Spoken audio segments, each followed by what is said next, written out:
good week for families in Ohio and for all Ohioans. Pleased to introduce you to my joint sponsor, Representative Ron Maag, who is working with us very closely on this, what I call lifting families up out of drug-induced poverty legislation. And I think with our explanations and our descriptions of the legislation and the data we have to back it up, you will see exactly why. So Representative Maag and I are both co-sponsors, joint sponsors, and we have 15 co-sponsors to date so far. And this legislation will be introduced tomorrow on Wednesday. So Ron, I want to thank you very much for joining with us on this legislation. I know he has had a long time interest in the legislation and the theme in general. You want to say any general remarks? Well, a few months ago, I started thinking more about doing some legislation like this, and then I realized that has been working on this for a couple GAs, and so that's when I went to Tim and said, hey, can we work together on this? There's no sense in both of us trying to do some legislation, especially now that we're both in the House of Representatives. So for all intents and purposes, it's his bill. I just don't want to stay along for the ride, but I'm here to lend as much support as I possibly can with this. I think it is a very important bill for the people of Ohio, and also the people of Ohio who may be addicted to drugs. You know, where I come from in southwest Ohio, there are hundreds of people, it seems like every year, that are dying of drug overdoses. So what this bill intends to do is, one, try to break the cycle of drug addiction, and also to make sure that the families are taken care of, the children and the other spouse have the money and the resources they need to put shoes on their feet, food on their table, and clothing on their backs. But the most important thing is to get the individual who is hooked on drugs off of drugs, because they will be getting the support that they need. So, yeah, I hope I didn't take all your thunder there, but that's great. Go ahead. Thank you, sir. Thank you, sir. Well, we're describing this legislation, again, like I said, by lifting families up out of drug-induced poverty. And a lot of folks have said over the years that there's no problem here to solve. Point the problem out to us. Tell us there's a problem. Give us some data. Well, we have a lot of data here for you today. And the statistics that you can see right now, hopefully everybody can see them, make a big enough font, are related. These aren't directly related programs. Medicaid is not part of this bill, but we are talking about a similar population, probably with a lot of overlap. Just in the last 10 years, there's been a 750% increase in babies born in Ohio with drugs in their system. 750% increase. 87% of those babies are on Medicaid that the citizens of Ohio, the healthcare program the citizens of Ohio pay for. Those are staggering statistics that show us there are some problems in Ohio. Well, I think it's time, and by being a joint sponsor, Ron says also it's time. It's time that we do something about this. This has been in the, like Representative Maag said, it's been in the legislature for a few years, and unfortunately other states are passing this by. Other states are enacting and signing this legislation, or very similar legislation, and sending it to the people of their states, and it's working.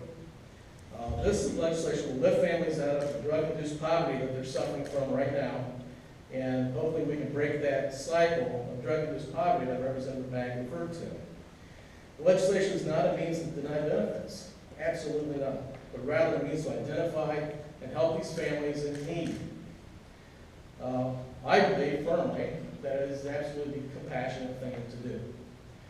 And I feel driven, as many of us do, to try and do something about this population who right now is going unserved in this regard, and people in need are flying under the radar screen. We're not seeing them. They're not showing up directly in state statistics. Some children are trapped in abusive situations where a parent diverts taxpayer and family funds to illegal drug use. No longer can we turn a blind eye to this problem. Our kids are the most innocent victims here. And this legislation is designed primarily to help those kids' independence and these families. We can't ignore the problem any further. So what are the goals?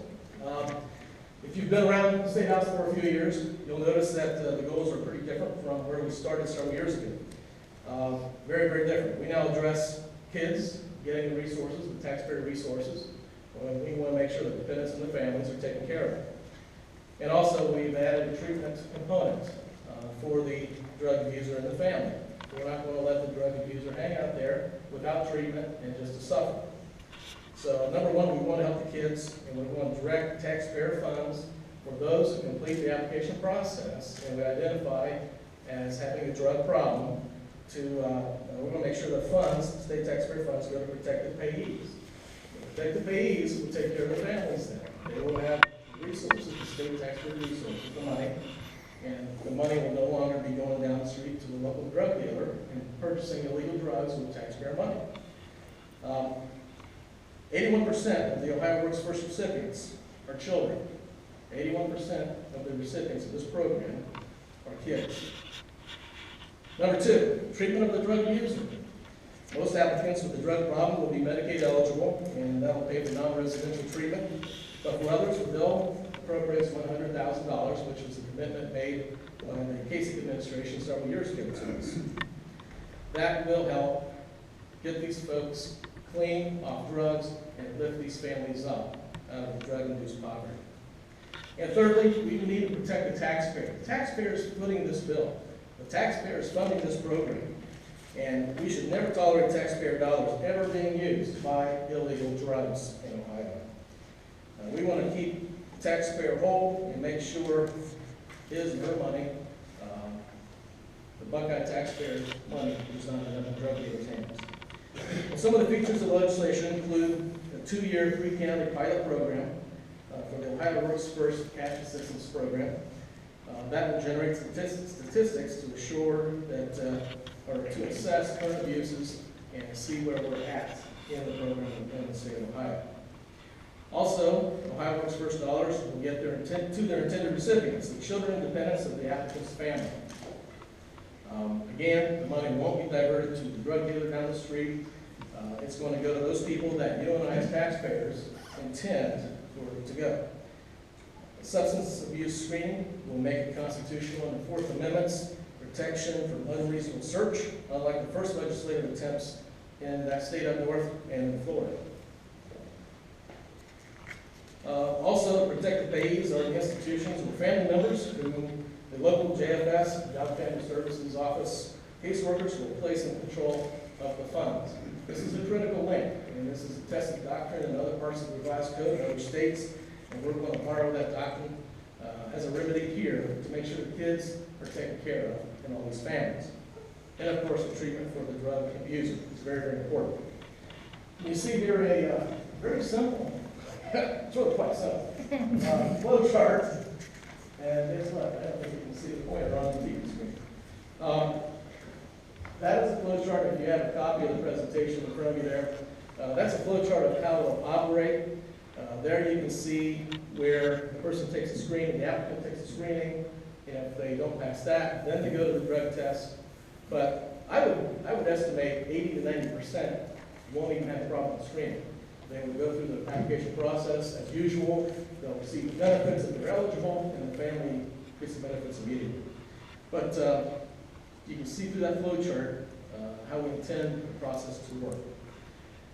Another feature to this legislation is that there's a new federal law that allows states to test for unemployment compensation. A law passed by Congress and signed by President Obama lets states test for unemployment compensation benefits when, in 2 circumstances, an applicant terminated from the most recent job was due to illegal drug use, or the applicant is only qualified for work that requires him or her to be able to pass a drug test. And those rules and that list of jobs are being finalized by the U.S. Department of Labor. So we're looking to the federal government for guidance there.